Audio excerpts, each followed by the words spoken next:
Are you ready, Steve? Andy? Yeah! Bert? Well, all right, fellas. Let's go!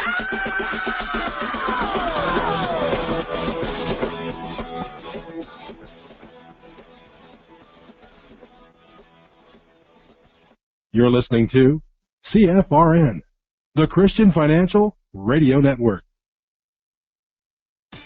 Today's broadcast is brought to you by Audible. Get a free audiobook download at www.audibletrial.com/CFRN. Over 85,000 titles.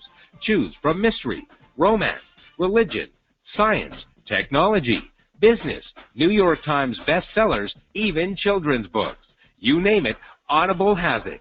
With 85,000 titles to choose from, you're sure to find the perfect audiobook for yourself or to give as a gift, and it's absolutely free. Just point your browser to audibletrial.com/CFRN. That's audibletrial.com/CFRN. And become a part of the audiobook revolution by downloading your free audiobook today. audibletrial.com/CFRN. Hey, trader, want to get rich quick? Well, good luck with that. If, on the other hand, you actually want to learn how to trade, the place to be is www.cfrn.net. Tune in Monday through Friday, 9 a.m. Eastern for our daily devotional, and then spend the next 3 hours learning how it's done from professional traders who actually trade for a living. That's www.cfrn.net. Every trading day from 9 a.m. to 1 p.m. Eastern. CFRN, a community of believers who trade for a living.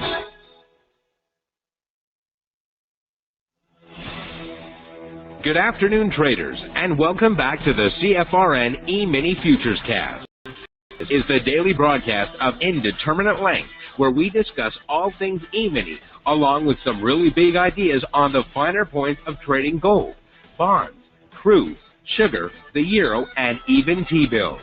Joining us today from our studios in Boston, Mr. Michael Borth. From our trading desk in Chicago, Mr. Burton Schlichter. Now, to get things started, let's go to our host and founder in Studio A, overlooking South Mountain, America's largest city park. Here's Dwayne.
Here we go. All right, good afternoon, everyone. Today is Monday, the 13th day of March, 2017. If you have not taken a free trial with us, then go to the home page here at CFRN.net and scroll down to where it says free 5-day trial and click on that. And then where it says start free trial, no credit card required, click on that. Did I click it? Click on that. And then fill out these 4 little slots here and hit submit. Once you hit submit, you'll be sent a confirmation link. You must click on the confirmation link. Okay, if you don't click the confirmation, if you don't click the confirmation link, well, we don't know you took the trial, so you won't get one. Okay, you gotta make sure you click that. So you also have to make sure you have a valid email address. Okay. Let's see. Today in the room. If you're gonna look at the spreadsheet, you've got to read all the CFTC risk disclosures down at the bottom. Okay. Today was the 13th day. Well, today is still the 13th day of March. Today we made 16 ticks on the euro, 7 ticks on crude for a $170 gross profit today. Today it took 28 minutes and 2 trades to get to the goal for the day. At that point we're at 120. We took 4 more trades during the morning session, put us up at 6 trades for the morning. It was a really, really slow morning. Okay, the markets were just not moving at all. And I don't think I missed much. We got 6, and I think we might have missed 2, 2 or 3. Anyway, on the month now, after 9 days, we're up 1322.50. That's averaging 146 a day. Those are gross numbers. If you did everything exactly as I did. Also, if you did all 84 trades so far this month exactly as I did, and you had an $8 commission, your net profit would be $650. With a $5 commission, your net profit would be $902. On the year, now 7,867. That's over 47 days, averaging 167 per day. Okay, 167 per day.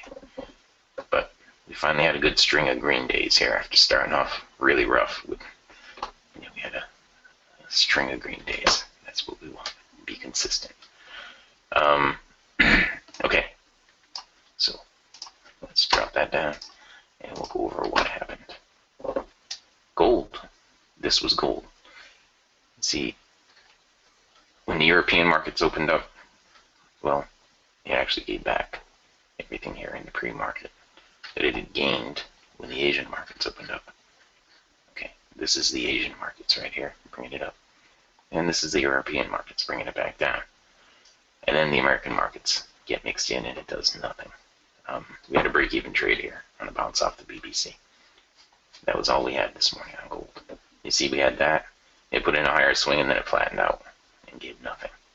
And it pretty much gave nothing during the whole break as well. Okay. The euro, we did miss one right here, but we jumped on the second one. And we got 8 ticks profit on that one. And 8 ticks profit on this one. Now, I know we had some partners that didn't stick it out on this one. It almost stopped us out right here. We're about 2 ticks away from stopping out. And they were just looking to get back to break even.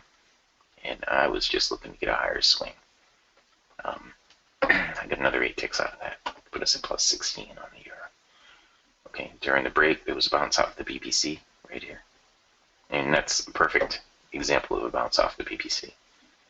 See, the MA1 crossed down below, price pulled away, price pulled back up, touched the BBC, then gave it down close. Down here in the slingshot, the cycle is red and below the green line. Okay. All right.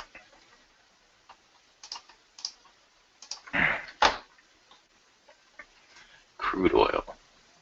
We missed a couple here on crude, it looks like this one. We missed this one right here. And then we got this. This is where we got the gold for the day. We got 7 ticks profit on that one. We missed that one. And we had a break even there. And we missed that one. So I guess we missed 3 opportunities on crude today. 4 opportunities. Then we get into the break. We wanted to have a lower swing in place. We got it. And right over here, was an opportunity to short. Okay. And during the break, there was a bounce off the BBC right here for a long trade, long bounce off the BBC. Again, you would have had to have been patient with this opportunity because it had a pretty deep drawdown, but it worked out in the long run. And it's pulling back right now, giving another opportunity. So let me draw you a trend line. There's the trend line. Okay. The NQ. We had just the one opportunity here on the NQ. Oops. And that was a break even. That was really strange.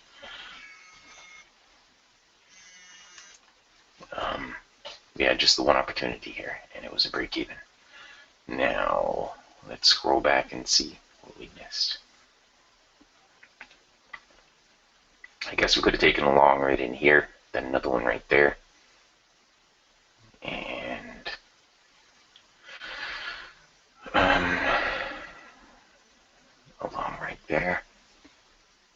And a short right here. And that looks like it on the NQ. Okay. Now, the ES was in and out of the zone all morning. See how had an opportunity right here, bounce off the BBC type long right at the open. That was actually right before the open. And then it came down into the zone and just stuck there all morning. Right. I suspect, unless we get some news, or Trump starts tweeting something that's interesting or antagonizing, that the markets are going to be kind of flat like this until we have the big news later on this week. Okay, we have FOMC this week, and we have some high-impact news events coming up later on this week. Sadly, today, though, we had nothing. But we did get the goal for the day. That is all we want to do every day. Okay, so the spreadsheet. Again, if you're going to look at the spreadsheet, you got to read all the CFTC risk disclosures down at the bottom. And today is the 13th. We made 16 ticks on the euro, 7 ticks on crude, put us up $170 a contract. It took 28 minutes and 2 trades to get to the goal for the day. At that point, we were up 120. And we took a total of 6 today. Now, the gross monthly profit, $1,322. That's over 9 days, averaging $146 a day. Okay, and on the year now, $7,867. That's over 47 days, averaging $167 per day. Okay, so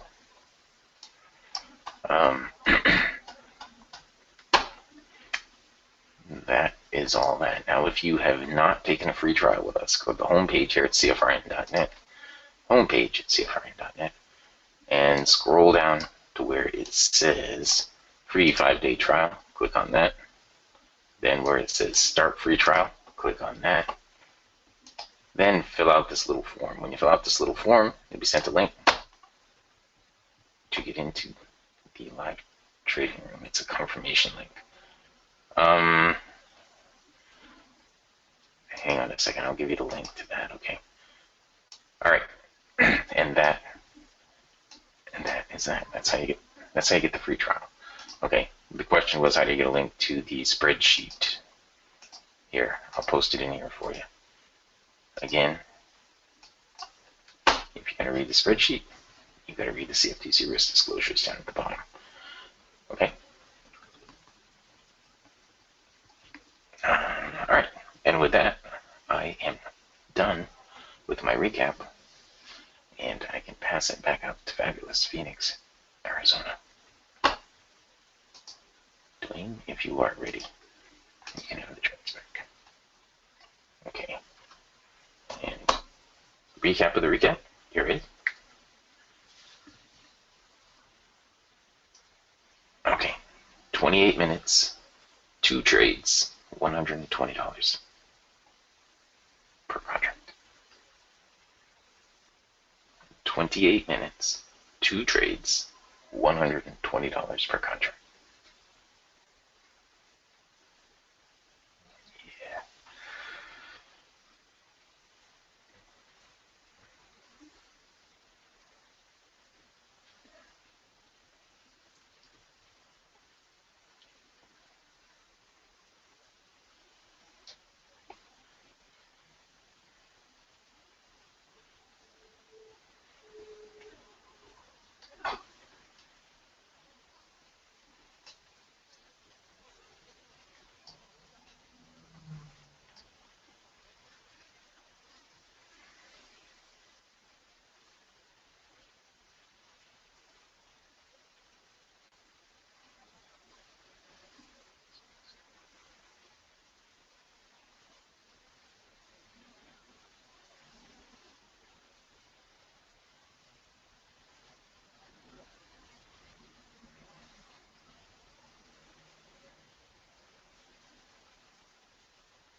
Hi, how are you? My guy didn't show up yet, so I thought I'd sneak in for a quick, yeah. Well, look, it's a very important day today because we called the lows on gold on Friday. I think you agree with that. And the lows on the nugget and the J-nug and the highs on the dust and the J-dust, which are in a bit of a free fall right now since Friday. But it's at a kind of dichotomy to what actually is happening with gold. We did run up overnight to sort of up towards 10, 12, 10 or so. And I was kind of expecting we'd come back down and have a retest. But what I think might happen, and this is why it's kind of, you have to ask yourself, why are the gold stocks being bid up today as strongly as they are? And that's a really, really good thing. I mean, the nugget is almost unstoppable. And as I said on Friday, I really sincerely believe that the gold is positioning itself for a possible blistering run to the upside that's going to confound a lot of people, because this last sell-off, was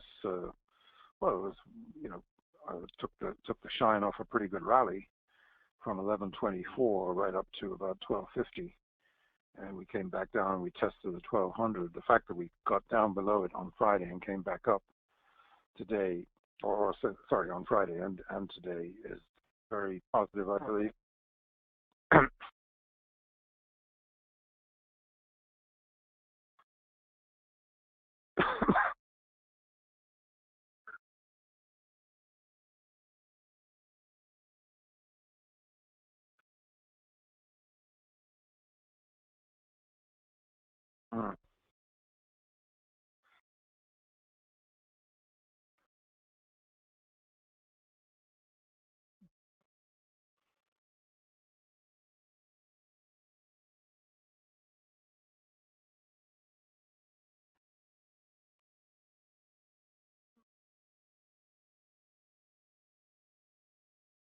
Yeah, exactly.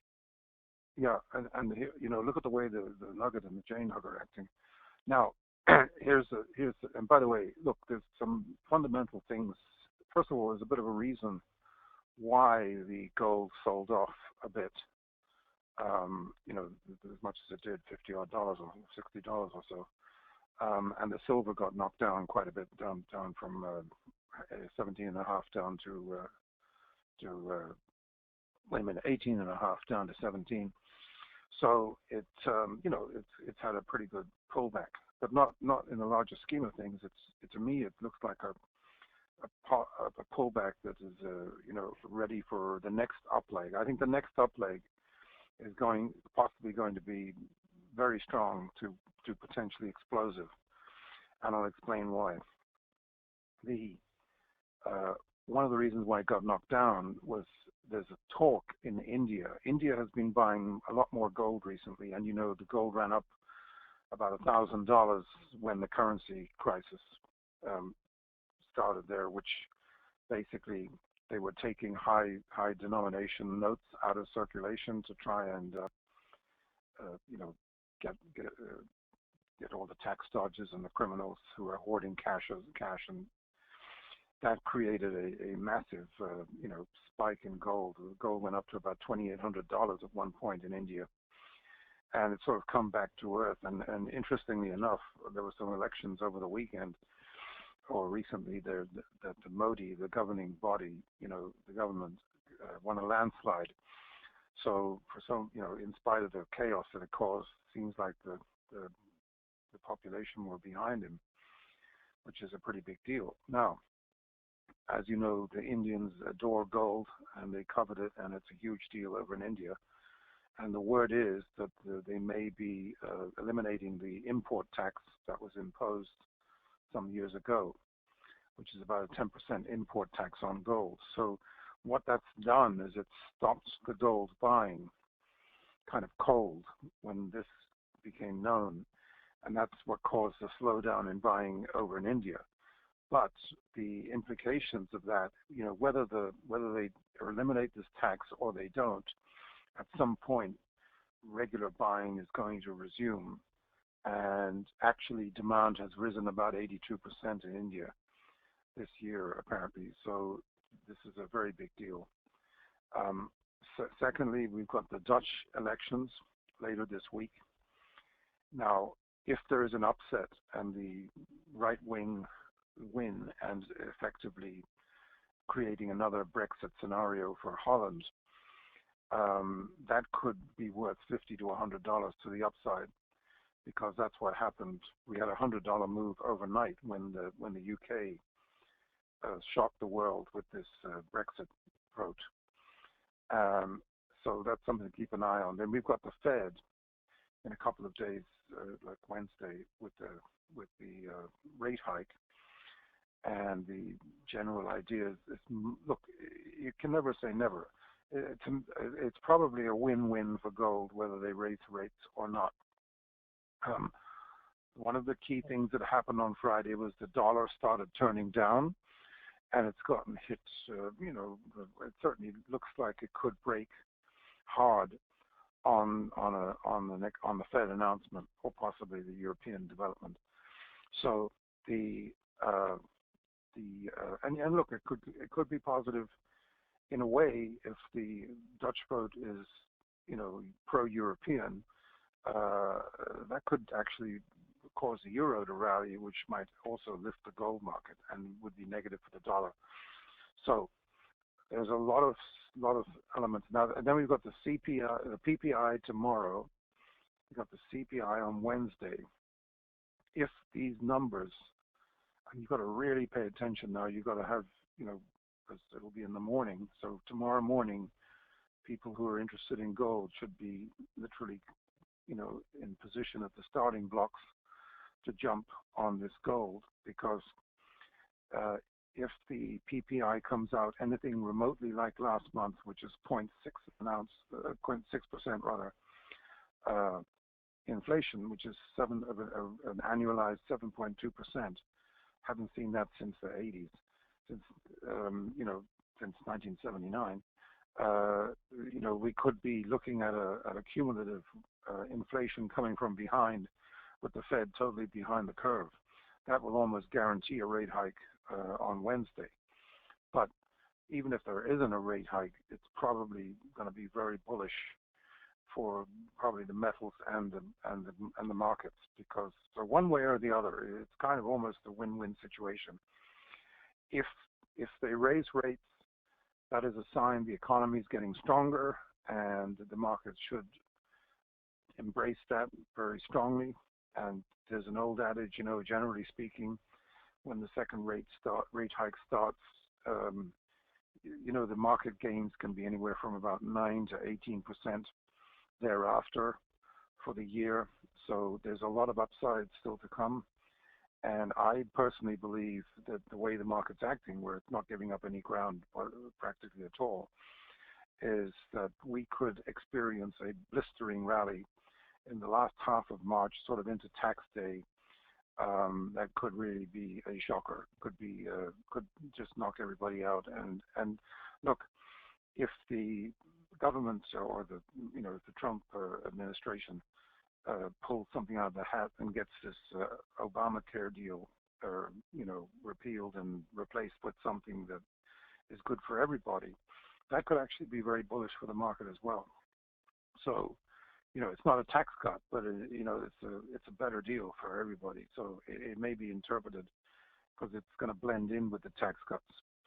And speaking of the tax cuts, I can't tell you strongly enough how powerful these tax cuts are. My original theory, going back to 2016, was why did the market go up so strongly in 2016? Remember, we had a really cataclysmic open to the year, one of the biggest sell-offs, New Year sell-offs of all time in a century, that really kind of knocked the bullishness out of the market. And but notwithstanding, they were taking. Look, we had a tremendous run up from 12 to 15 effectively in stocks, which was based on the QE. We had a huge rally. And then we had the August 24th, 2015 correction, which was a 1,000-point down day. and then we sort of trundle along into September, end of September, and Trump announced his candidacy, but he didn't announce his tax cut until the end of September. Within 36 hours of announcing that tax cut, the market took off, and we called it ahead of time, a 2,000-point blistering up move. You know, to us, it looked like the market was going to run up to test the previous highs of August, and which is what it did. But the fact of the matter is there were three reasons why the market went up in the last couple of years. The first reason was that Obama second term was underperforming previous second terms, Reagan, Bush, and Clinton, all three. Secondly, Clinton winning, the idea that she could win was effectively a third term for Obama. Wall Street likes continuity. That was another reason why the market went up. And the third reason was the Trump factor, which was highlighted by the tax, by the response to the tax proposal that Trump rolled out at the end of September. So then we had the sell-off, which basically put us down, in January, February.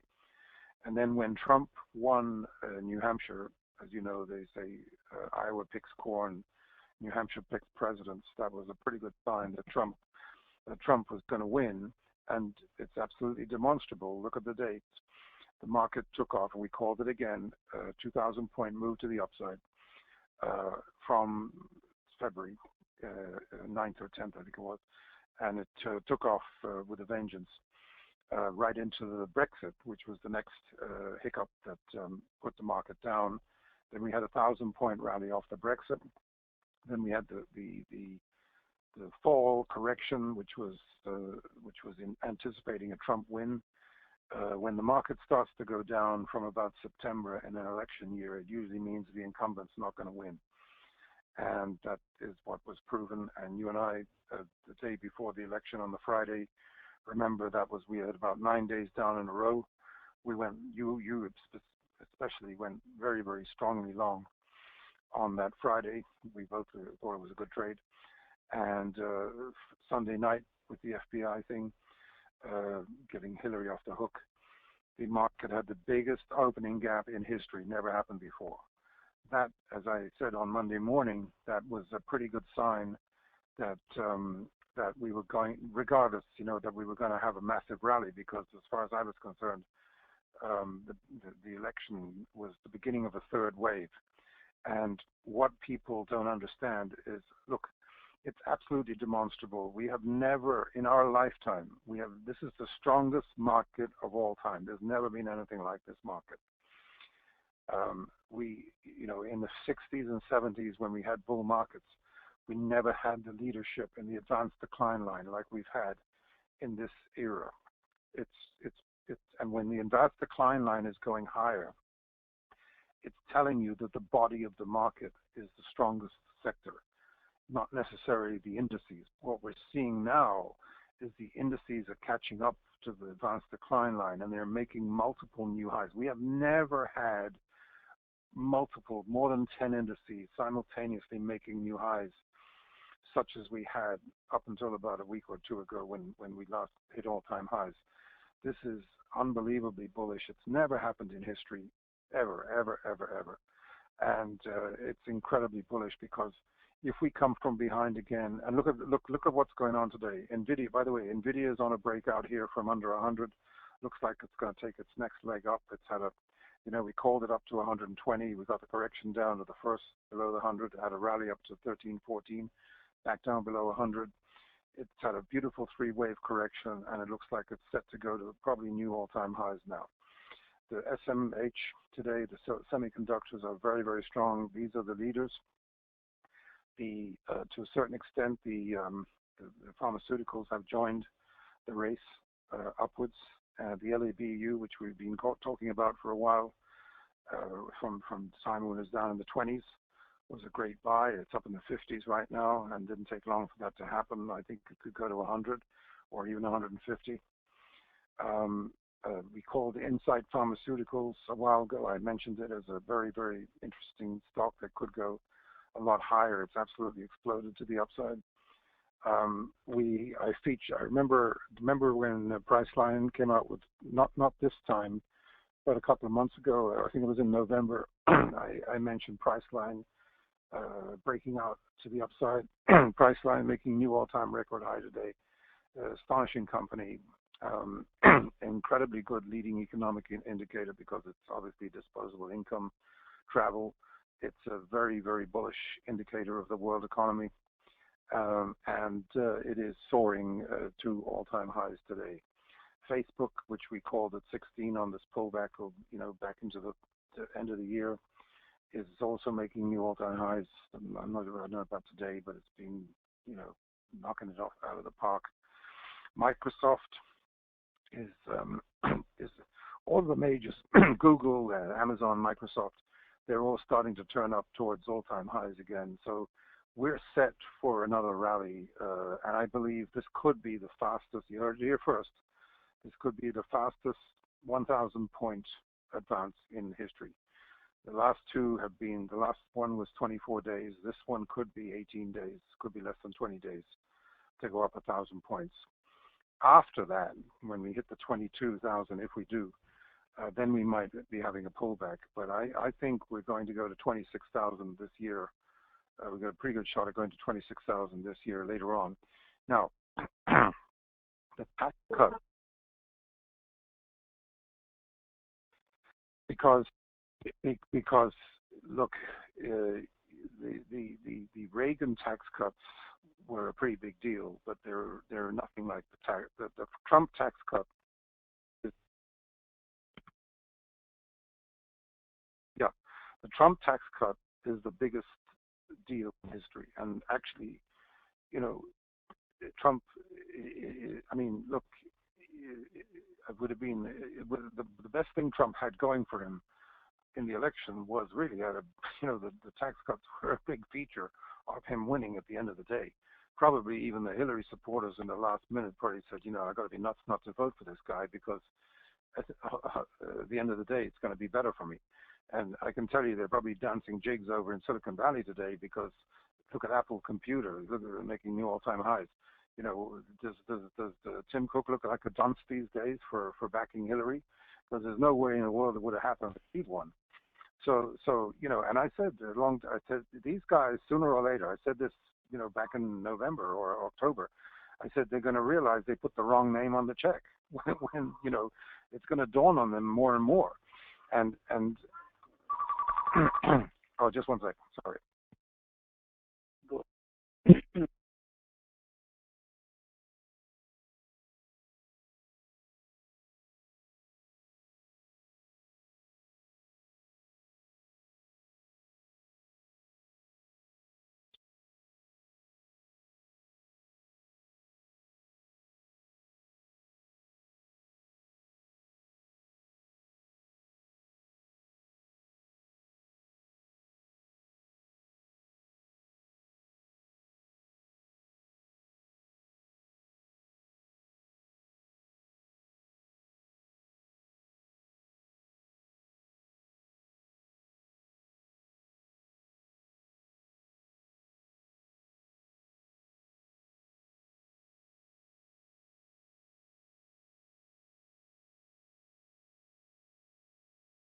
And I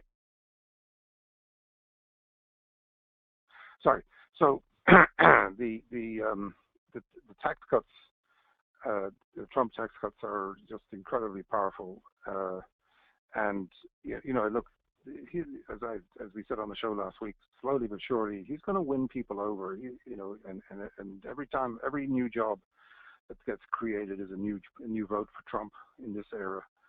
And my personal feeling is that being the straight shooter that he is, the truth will prevail, and people in time will realize that he really is working for the American people, and that will dawn on people increasingly as time goes on. I think that's going to happen. Just one second.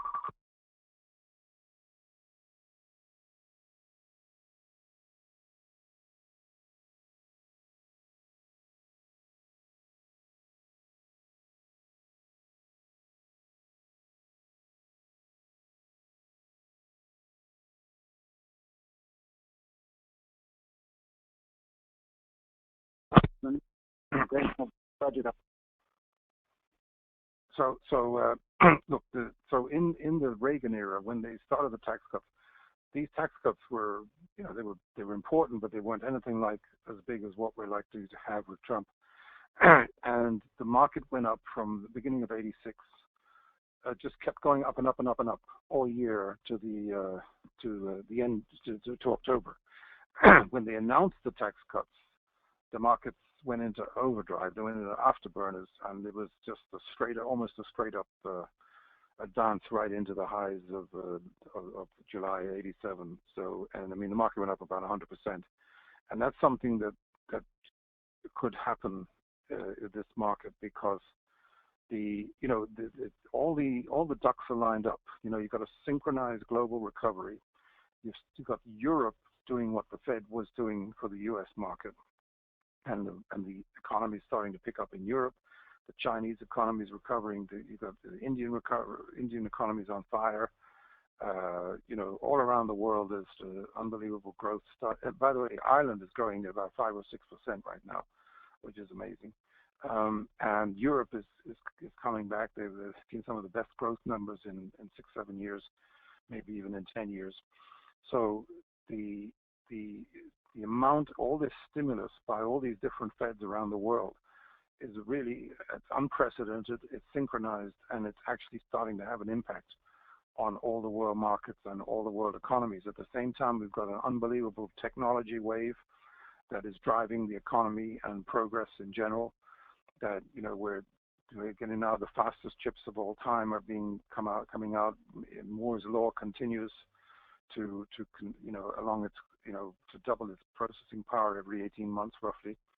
That's immensely powerful. Some of these new computers are almost like supercomputers of 10 years ago. So we've got that, and we've got the aerospace factor. We've got the hypersonic transport coming. We've got possible jetpacks and flying cars and flying bikes and things like that, and hover bikes and hover drones and all manner of things. And then we've got the automated driving, which is going to be monumental in a few years' time, when all these cars have to be fitted out with the retro package. This Waymo deal that Google's got is going to make Google a monster company. So we just and it looks like we're in a 15-year bull market to the upside, and we're in the third wave of it right now. And this third wave is likely to advance at a tremendous rate. Now, there's also the sensor market, where the sensors they're going to be so millions, billions and billions of sensors are all over the world, could be big economic drivers of the economy and the markets as well. So, we're in a very, very powerful mode, and the kicker or the real catalyst is this tax cut. And the tax cut is so drastic, from 35% down to 15%. It's going to, look, people do everything they can to avoid paying tax and cheat and everything like that. But if the country has a reasonable tax rate, it gets rid of the cheaters, because people don't mind paying a tax as long as it's not too punitive, personally and corporately. And then you got $3 trillion, to come back out of the country. And one of these guys came up with a very good idea, was whether they charge 5% or 10%. It's really unfair, because you're taxing that money twice. But regardless, if they do bring back $3 trillion, and if they do pay 10% tax, that's $300 billion that can go into the stimulus program, and that's real money. That's not borrowing. That's real money. So if they, save other things, they may be able to pay for a lot more of this $1 trillion stimulus without actually borrowing the money, and they may get some of it from the private sector. So it could be a bang-up deal as well. It could be a tremendous package. And to have that, I mean, if that isn't throwing gasoline on a fire at this stage of the economy, I don't know what is. Look, it's the difference between $1 trillion or 787 billion in 2009, when the economy is, on its deathbed, and trying to revive a totally blown, destroyed economy. It takes a lot of buying power to get the economy to recover. We're in an economy now where $1 trillion in stimulus is really incredibly powerful. It is like throwing gas on the fire, and it's going to accelerate growth along with the tax cuts and everything else. So the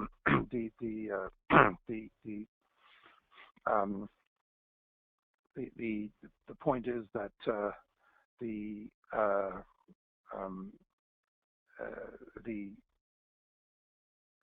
tax cuts are so big, compared with the Reagan. And here's the important point.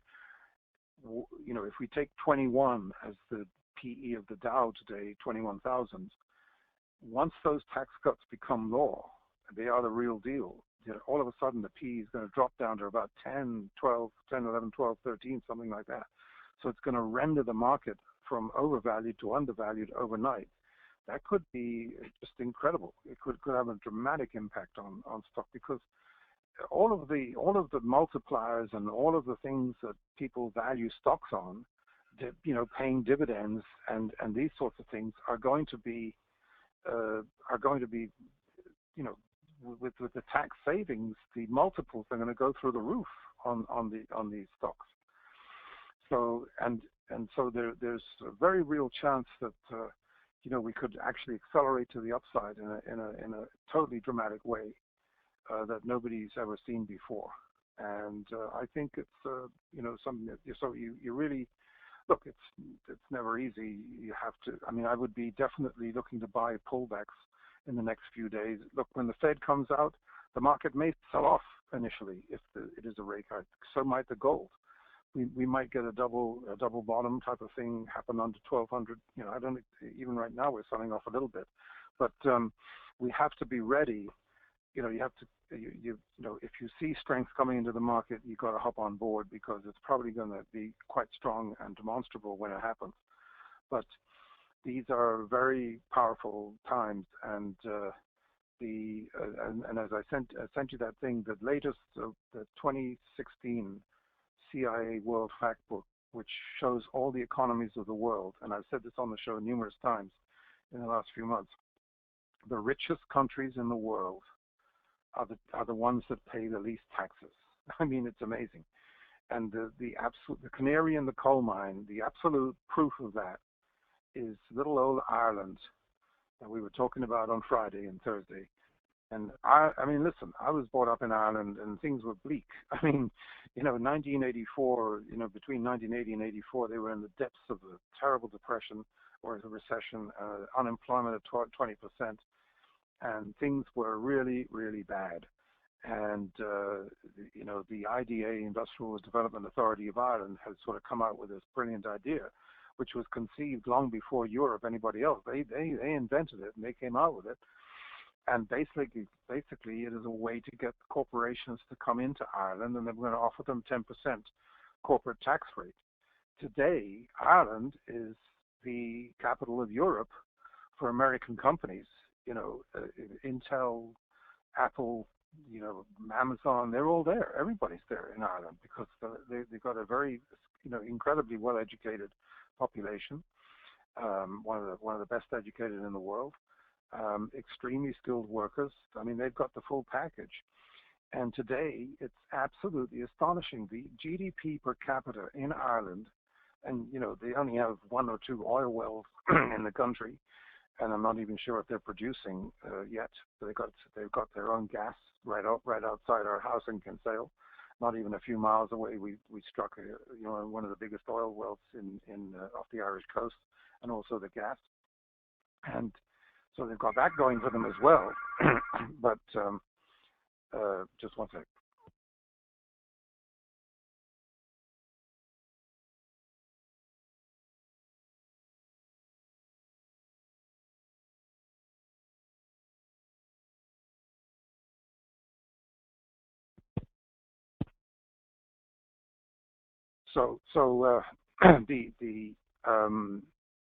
Anyway, the per capita is almost $70,000 per person in Ireland per capita. It's number 11 in the world, and the only people above it are tax havens where there's no pay. People don't pay any tax at all. So Ireland, as an industrialized country that's part of Europe, except for Luxembourg and Liechtenstein, is top of the heap. It's I mean, the U.S. is 18 on the list. It's $12,000 per capita higher than the U.S., than the mighty United States. I mean, I never thought in my entire life I'd ever see that. I mean, I used to go around, you'd get in a town and see unemployed people propping up walls, leaning against the walls looking for work. It's a staggering transformation in what's happening in that country. Britain.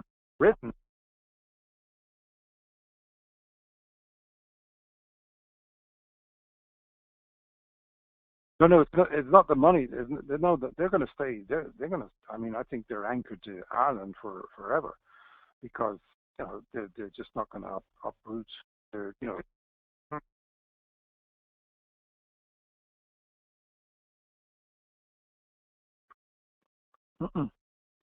No, that's true, but that doesn't affect Ireland. It might affect some of the banks that they got money in, but I don't think.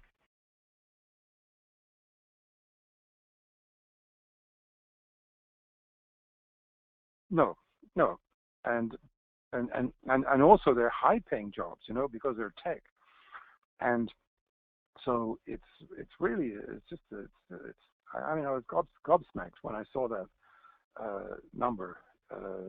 I thought it would be high. I didn't expect it to be 70,000. I mean, that is just incredible.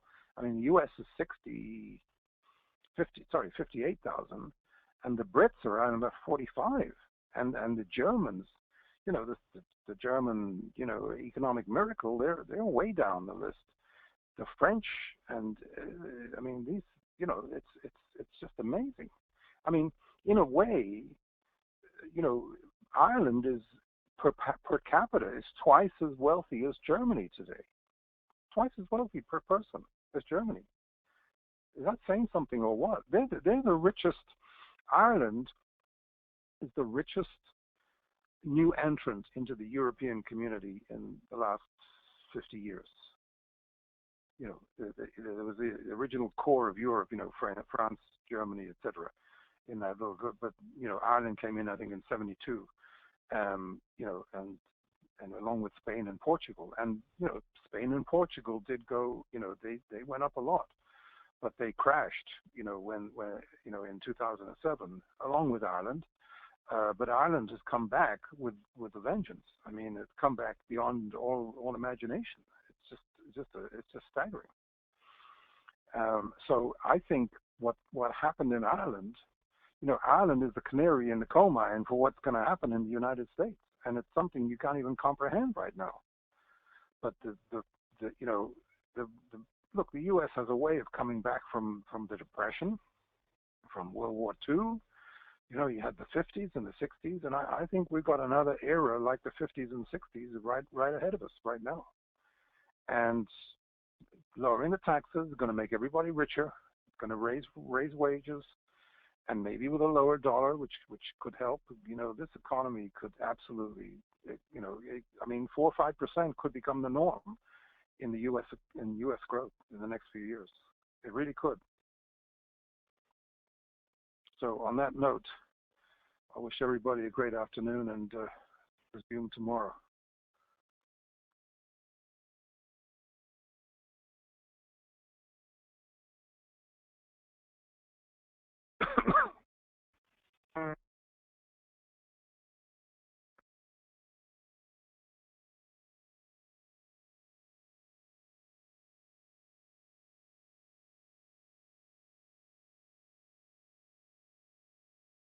Well, that is a great question, because really, thanks be to God, that conflict,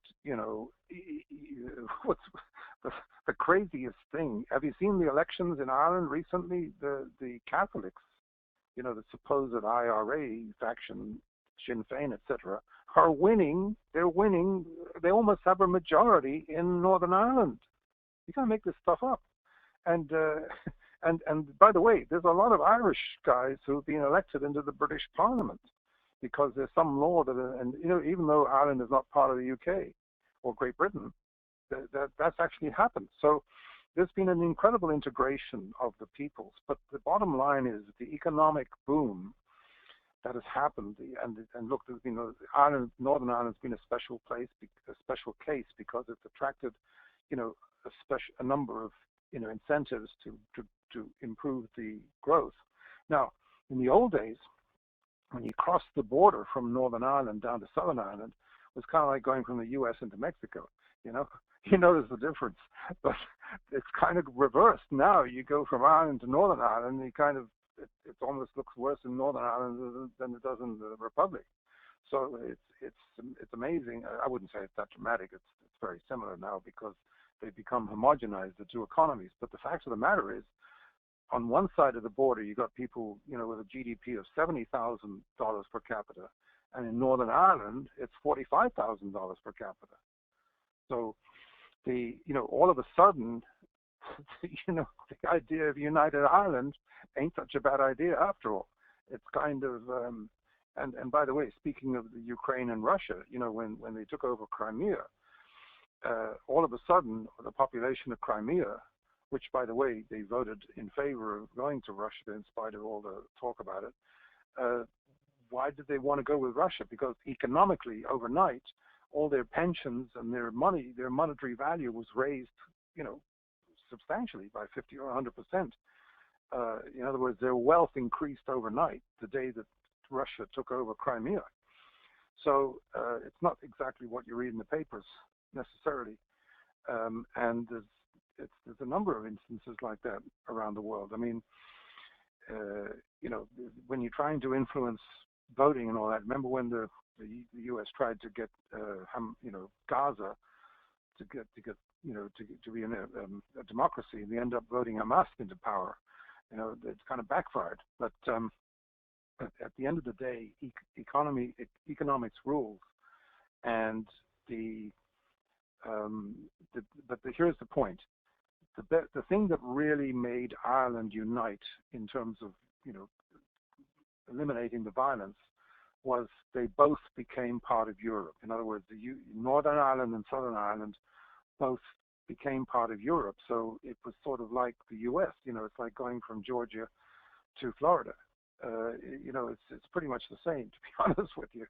And I think it made people see the light and say, what the heck are we fighting for? We're all Europeans now, And that really is the game changer in Ireland. And look, there was a lot of history it's a lot of bitterness in the history, and it's just the same that they teach all the things that happen in Ireland are being taught in the Wahhabi, in the Muslim world today, and that's why there's such a problem with the Muslim world. When Trump says, we got to find out what's going on, that's the problem. They've been indoctrinating the Muslims to believe that Christianity is, we're all infidels and all this sort of thing, and that's the root of the problem. And it gets indoctrinated from a very early age.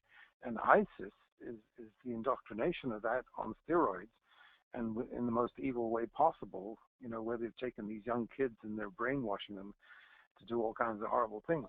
So it's a really, really big problem, and it's the same syndrome, effectively, that used to exist in Ireland. But fortunately, I think once, finally history is behind us there, and people are getting along, pretty much, like never before. And it's great to see, because it was terrible while it was going on. And, look, there was a lot of atrocities on both sides, as there are in all these things. But, with the Queen going over to Ireland, I mean, honest to God, I never thought I'd see that in my lifetime. And then when the President of Ireland gets invited to Buckingham Palace, I mean, it is a huge, fence mender. I mean, it really melted the hearts of a lot of people in both countries. And I mean, Ireland and England are inextricably linked. I mean, there's the head of the British. You never thought I'd see the head, or the captain of the English cricket team is an Irishman, for heaven's sake. That's amazing. So it's really, and these days, the rugby, the competition with Ireland, and Ireland becoming a cricket nation that's beaten England a few times that nobody ever thought would happen. All these things are really very, very positive, and I think there's a tremendous solidarity and goodwill between the two countries today like never before. I mean, it's just fabulous. It's a great thing to see. And it's like Guinness. It's like Guinness. You know, Guinness is. I mean, you know, it's like tequila. You know, Mexico would never give away tequila. You know, it's not made anywhere else. It's exclusive to Mexico. And you could say that Guinness is exclusive to Ireland, but it's not owned by the Irish anymore. It's like Rolls-Royce. It's owned by the Germans. Who would have ever thought that? You know. So you know, it's. I think that in the larger scheme of things, that's a good thing in the world. That all this is happening, and that, you know, it's not. It's at the end of the day, it's like what we said on the show months ago. You know, at the end of the day, the Chinese leader Putin wants his economy to grow. He wants his country to grow. He wants his people to grow. That's why he and Trump see eye to eye. And China's the same. And I think that's the biggest thing going for a better world where the superpowers are friends rather than enemies. Okie doke. Alrighty. Well, listen, have a great afternoon, and thanks for the invite. You got it. Thanks. Bye.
Remember this, there is no greater return on investment than to see a human life changed and given hope.